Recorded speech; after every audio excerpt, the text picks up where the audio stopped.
guys, what's going on? It's DJ with my bro, Jamai. What's good?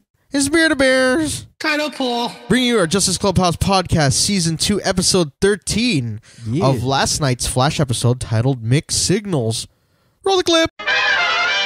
This week on The Flash, Eric wastes no time picking up his life where he left off. His newfound optimism and his new do-it-all attitude causes a bit of tension between him and Iris. Off of Caitlin's advice, Iris gets Barry to agree to attend couples therapy. Gypsy also arrives from Earth 19 to visit Cisco. A new metahuman turns up in the form of Ramsay Deacon, aka Kilgore, who can control technology. As Deacon begins to target people from his past, it puts a strain in relationship with both Cisco and Barry with their significant others. One encounter causing Barry to save Joe from an explosion, but having to miss his therapy session with Iris. She eventually tells him how upset she was about his disappearance, and they make amends. Armed with tech created by Caitlin and Cisco to take down Kilgore, Barry heads out to stop him with Wally. Wally's incapacitated and Barry's new suit is tampered by Kilgore. Finally listening to Iris, Barry's able to break Kilgore's control of the suit and subdues the criminal. Team Flash bring Kilgore to Iron Heights, where he reveals that there are other metahumans outside of Central City not created by Wells' particle accelerator. The Thinker is shown to be watching Kilgore as he continues to recruit metas in his plans for the Flash. Now back to the Justice Clubhouse podcast. Alright, so one sentence.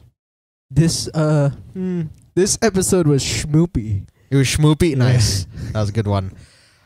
Fat Man Flash. It's Fat Alan. But getting into this episode, what were your favorite parts? I think that has to be the top. Yes. When he inflated. Hilarious hijinks with the Flash suit this episode. All the little things that just happen, and I guess everybody's like, it's different. Like from last episode. It feels like it's a little bit more quirky. Yeah. Like a little bit more comical. Yeah, comical, yes. And definitely a lighthearted tone on this show makes a lot of a difference because it feels like watching another show, really. And all of like the sort of darkness right now is kind of like the mystery behind the Thinker and like I guess everyone adjusting to Barry being back. But as long as Barry is that optimistic person behind the group, I think we should be okay moving forward. Yeah. Because seeing him like, you know, all the parts that I really liked about this episode was him like trying to do everything on his own, you know, without having to consult in the group. I mean, like, you know, they're there for the emotional support and whatnot, but the action sequences, like where he took apart the car, and that was sick. Yeah, amazing. Like the graphics and everything were sick on that. When he saved Joe from a grenade going off. Yeah, he is the shrapnel savior. I like that. That's a nice name. Because imagine he just walks back in. Hey, you guys okay? What happened? Because imagine he couldn't even. He plays it off as crazy. Yeah, crazy cool. But yeah, he couldn't even stop a bullet like before it like hit his. I mean, that's still pretty fast, but imagine that. And he also couldn't get what's her name in the first season? Oh, I just had her. No. She was second season. The first season, the one that could explode stuff. Ooh, I don't remember what you're saying. Oh, I feel bad because Bears liked her character a lot. She explodes stuff? Mm-hmm. Huh. Well, It'll come back to us at some point. But yeah, she would basically touch things and they would explode. And then remember, like, she got shot by Eiling. So he carried her out into the ocean and she exploded. Oh, okay. Yeah. Rip whoever your character was because we kind of forgot. Because it's been a while, but we will watch next episode. We talk about it. We're gonna remember who you are. But yeah, the drama was like to a minimum this episode. I think that they've played that well off with the therapy session. Yeah, and also Cisco and his girlfriend. Yes, I like that kind of dynamic. And then Caitlin, I feel bad for her because she's kind of like left out, but she was there for Cisco. Like she kind of like helped them patch things up. Yeah. So well, to me, that's what I like about it is that they do add the drama. Yes. But they kind of lighten it because of Cisco's character. Yeah. And they did a good job of writing it so that it doesn't take over. Like it's just enough there. Yeah. And it kind of it's funny. Yeah. It's not too dramatic. Exactly. Like I guess the shows suffer from that from time to time where it's like way too about the drama where they forget to kind of like play it off as something funny because of the characters are supposed to be like that, you know. Seeing a sulking Barry gave us Savitar last season, and although he was a very powerful bad guy, it was kind of like an underwhelming storyline for him because it's just basically because he's sad and he's not a real Barry, right? Whereas this season he's just happy all the time, taking care of work and just being the Flash. And I guess the one gripe I had of this episode was the fact that Iris was like, dude, I got so mad. I was taking screenshots. I was like, I almost broke the keyboard. Dude. You're not the Flash, Barry. We are the Flash. Yeah, Pump the brake right there. I mean, you're pretty... That, and then also at the therapy session, yeah. Like, you left me. I'm like, what? Yeah, if he didn't leave you, I'm pretty sure the entire world would have been going up into that Speed Force storm. Did you not see the insane thunderstorms and the wormholes opening up in the sky? I mean, like, I get it from one standpoint, but it was just... It's sort of irrational. Like, you got to sacrifice something, and he was the only thing who could go into that Speed Force, because you don't want to see Jay back in there. He's already served his time. He took Wally's place in there. So, but that's crazy that he got out there, like got out of it kind of unscathed. Yes. Yeah, he was traumatized a little bit, but he didn't come out like how Barry was. Maybe it's because he like just stayed in a corner. He's just like, I'm waiting. Oh. Chilling. Yeah. I have wisdom, so I'm not going to let things get to me. Yeah, true. And yeah, I mean, Jay Garrick's just like that very strong guy, you know. He's exactly like Henry, so it's just with super speed. But yeah, that's I guess we want to see him at some point. But everything about this episode was really enjoyable. Mm-hmm. Like the action was there. The bad guy, even though he was like a filler bad guy, he Kilgore? was really crazy. Like, he is a filler, but it's like one of quite a few. Last week was the Samurai. Samuroid, yeah. Yes. Oh, sorry. I said Samurai. Whoa. Sorry. So 12. What I saw. Sorry, this is real quick. There's 12 spots that I've seen on the TV screen or whatever. The screen that the thinker was looking at, and he had 12 other test subjects. So maybe apparently he's ready, putting other like to an army. Mm-hmm. And Samuroid included, so that's 13 total. That's crazy, yo. Like he's outfitting an army to either demons against the Flash. Yeah, either kill Flash or capture him. Yeah, because I think he wants whatever's in Barry's head. Mm-hmm. But he wants the knowledge. The knowledge. I'm here in my garage. What else did you like about this? I guess the only other problem I had was that Wally like got knocked out at the end there, dude, for the longest time. And then he coincidentally got up after Flash. Barry jacked up Kilgore. Yeah, after Flash did all that work, he's like, "Oh, I'm just gonna wake up now." I feel bad for him because he's always gonna be the second best now. Yeah. So I feel like he should move on to somewhere else so that way he can hone his skills and everything. But seeing the Flash shoot this episode and seeing all its little the gadgets that Cisco put on and how it kind of played against him this episode was hilarious. Yeah, the whole malfunction scene was the freaking the lenses coming up and down, the fat suit. Yeah, the fat suit, and then he Iron Man. That is pretty crazy. Wally. So he has some capabilities. Yeah, he has like a photon blast or photon cannon, something like that. He's like, self-destruct mode. What's wrong with you? Oh, I'm sorry. He's like, wait, we've dealt with evil speedsters before. Yeah. He's like, my bad for putting that in there.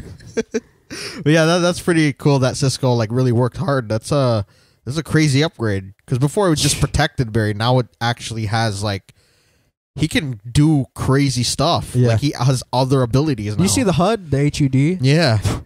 Man. Upgrades on upgrades.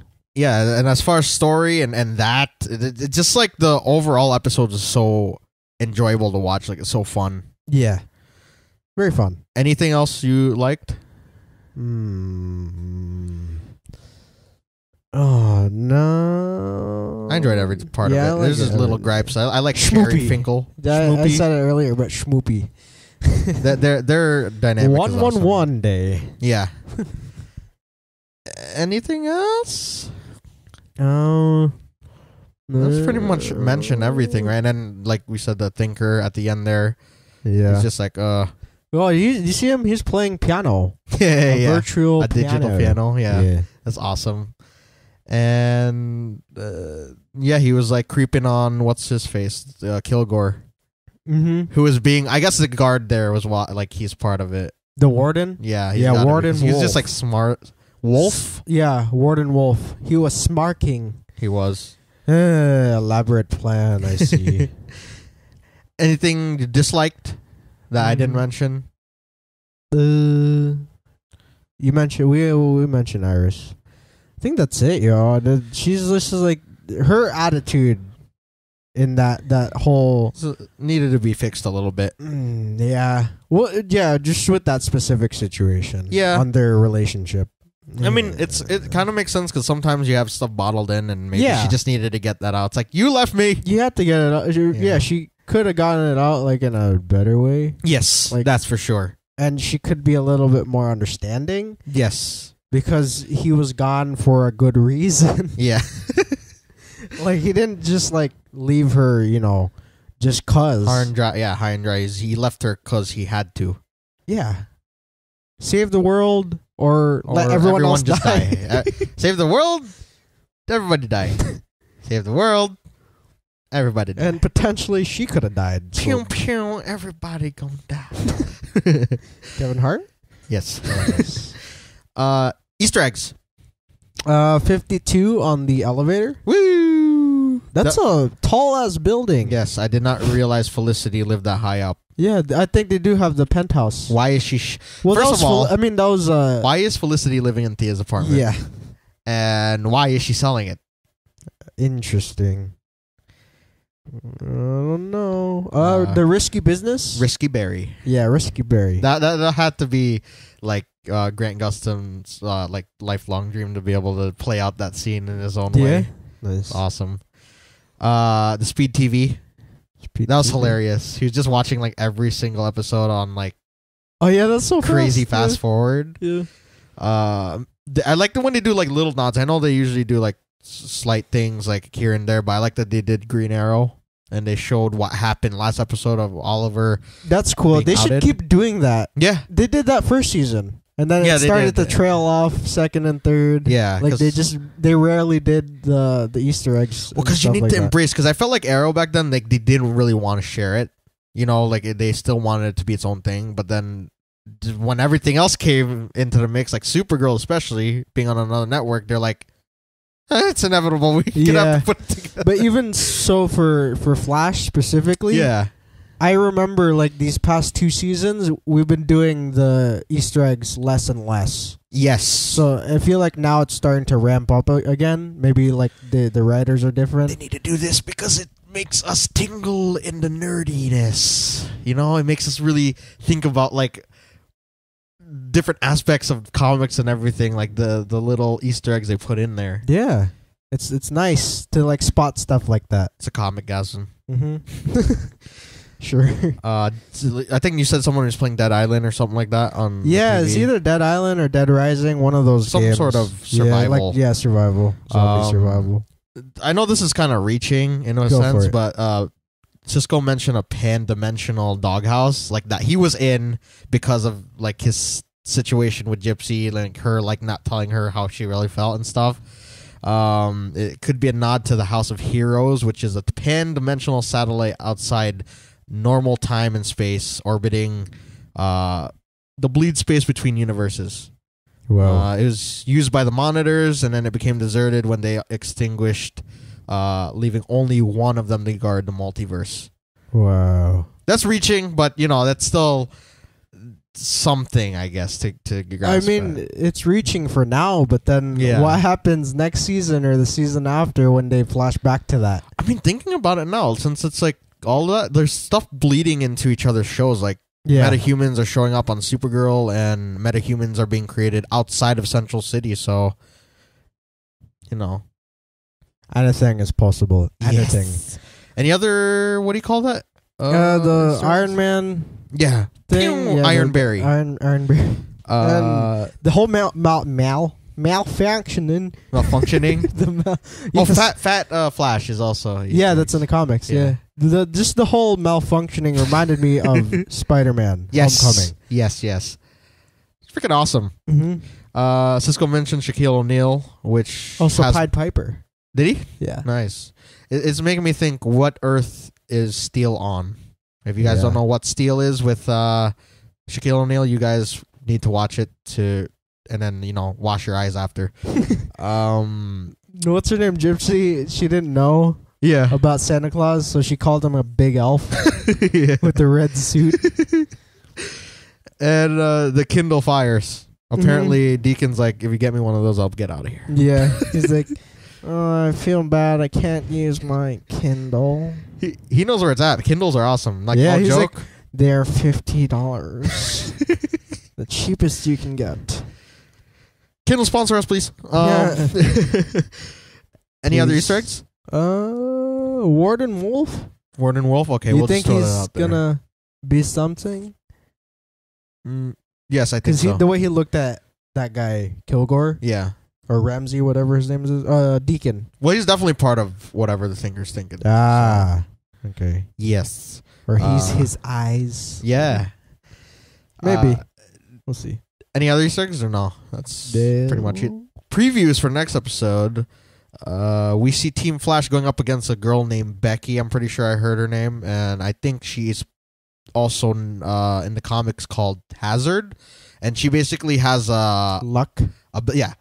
she has the ability to instill bad luck upon others. Once, if she gets... Yeah, so she gets lucky, everyone else gets crappy luck. So it's like it's another Hi-Jinks episode, and I think that's what this show needs, you know. And then they save the really like I like how they kind of do like just a little bit of like, But okay, go ahead.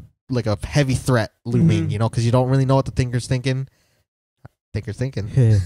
But at the same time, like, you know, it's gonna be crazy. Yeah, and I feel like it's both similar but yet different from the previous seasons. Yeah, where they do have these filler villains, but it still is adding to the main storyline, the main villain, the big bad, and it just feels like the way that they're writing it is a lot better. Yeah, you know, even though it's a filler episode, I like it.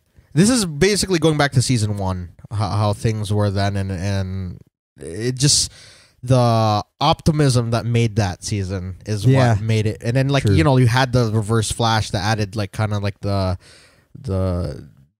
he was the underlying threat until exactly like the mid-season finale.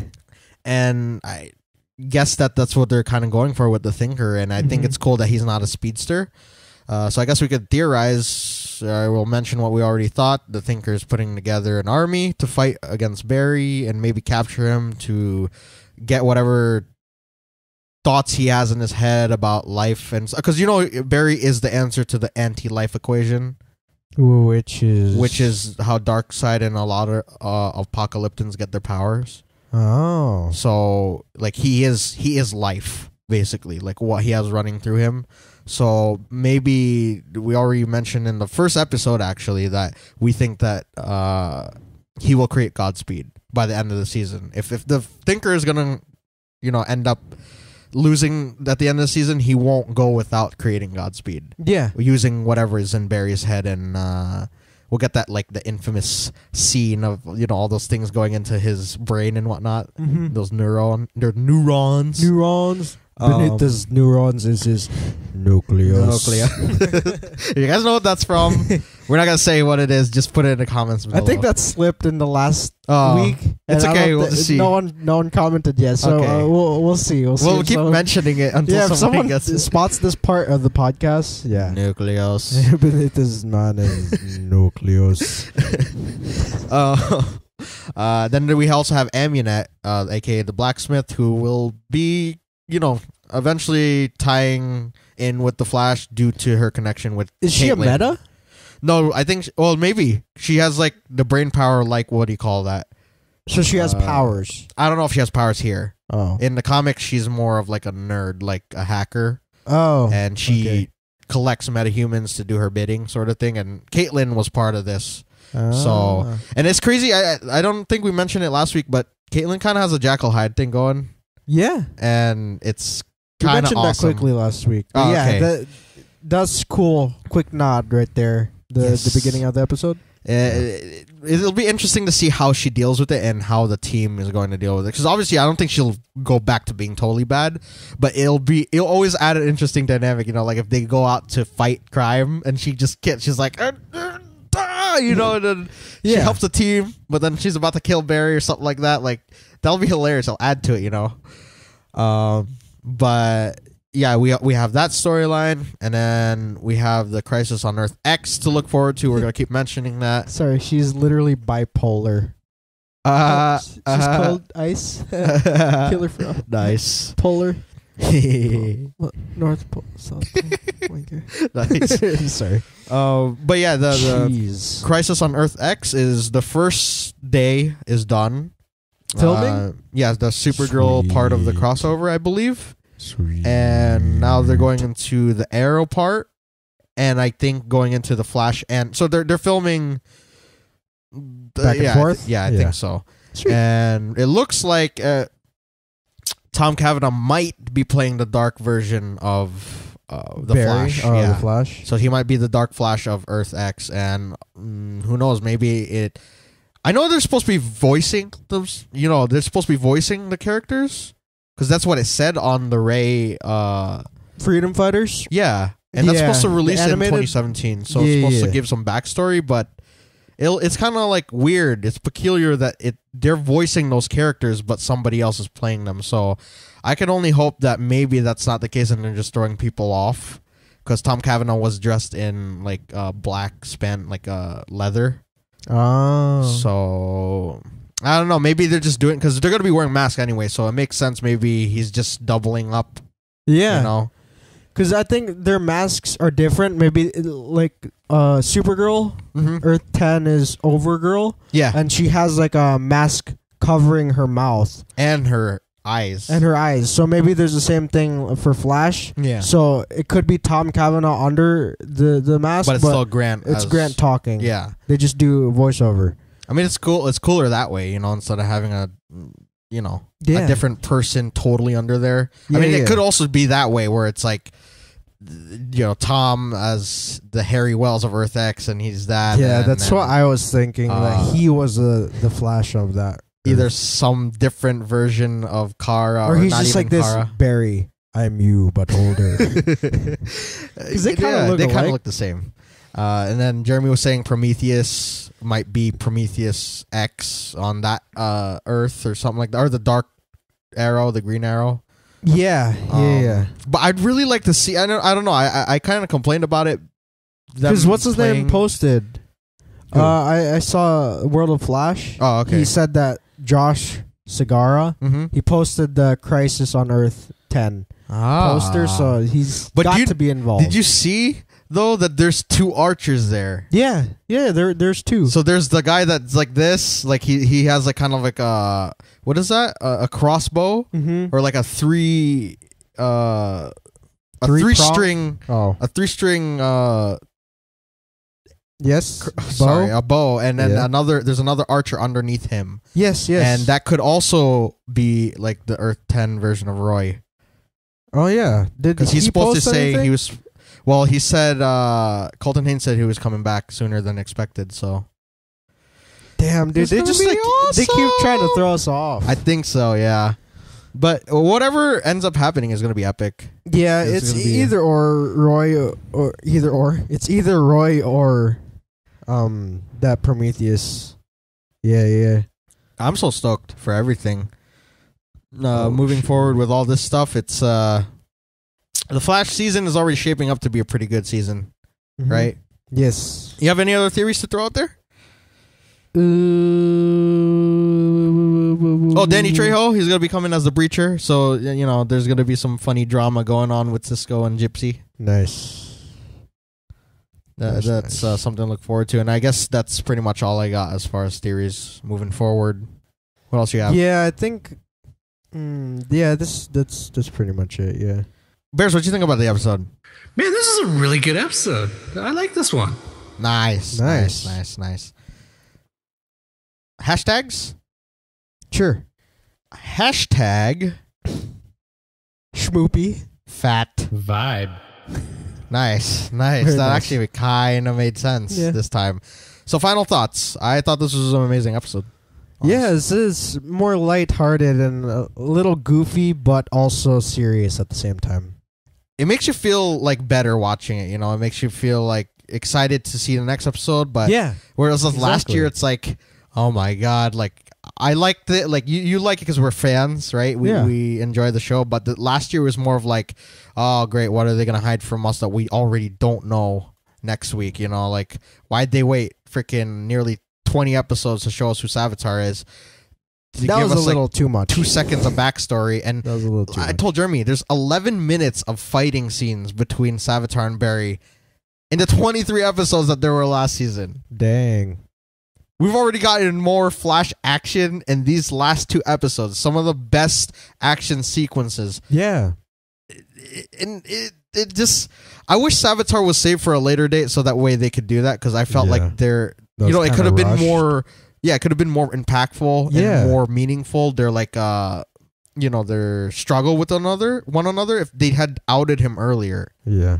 You know, like they could have done. Like, there's like a whole bizarre storyline, right? Mm-hmm. In Smallville. Sorry, I'm going back to that, but basically for like 10 episodes in the season, I think that was season 6 or season 7. Actually, you didn't know that was not Clark. For 10 episodes, that was not Clark that we were watching. Oh yeah. See, like they could have done something like that, and then it was like actually shocking. You know, it's like, what the fudge? Like he acted like him. He was like saving people and whatnot, but then it turns out to be Bizarro. Oh. They could have done something like that with Savitar, where it's like or maybe watch the whole season. This is not the Barry. This is not the Barry you're looking for. This is like Savitar, like trying to start anew or something. That is Godspeed. Oh, he is Godspeed. Yeah, maybe that's why he's so fast. Oh, now brown cow. Yeah, maybe that's like the big twist. Yeah, that he's and then not. The Thinker's like, he has an overload, and then he realizes that he's Barry. Yeah. Now we're gonna need a gif of like them turning the Thinker's chair around and it's Barry. Yeah, they should do that. That would be hilarious. But yeah, going back to like this season already coming off on a good start. Yeah, they added the things that you said last season that we should have more of. Yeah, those slow-mo. Ooh, they had 2 of those in one episode, and it wasn't like a slow-mo that was like bing. It was like the legit whole scene was slow motion. Well, the first one was kind of real time, but you could see him when he was trying to save the guy in the car, Quan, and then the second time was actual slow-mo, which was sick. And it was extended. It wasn't just like 10 seconds and that's it. It was like a whole minute. Awesome. And he was moving fast, man. He was moving faster than a mother effer. Yeah. And I like how they're saving the CGI and doing it really well. Yeah. Or as well as they can. And they're having, like, instead of the shots of Barry, you know, like running throughout the city being just like the CGI version, they're actually showing Grant, you know, running throughout the city. So I like that. That's it gives me the Smallville feels, because like you could see on Smallville, I know it's as corny as it looked, it was a show way ahead of its time, and when they did super speed, it was almost every episode like you could see everything around him just slow down or just be still, and there would just be an aura, you know, but like you could see the actor physically moving. They couldn't just like, what do you call that, just CGI him, superimpose him on like a green screen or through green screen. Yeah. And then what they did instead was they just made him a blur when he moved fast. So I mean, like stuff like that. I like how they're doing that more on the Flash. It fits for sure. Anyways, anything else we need to add? I think that's it.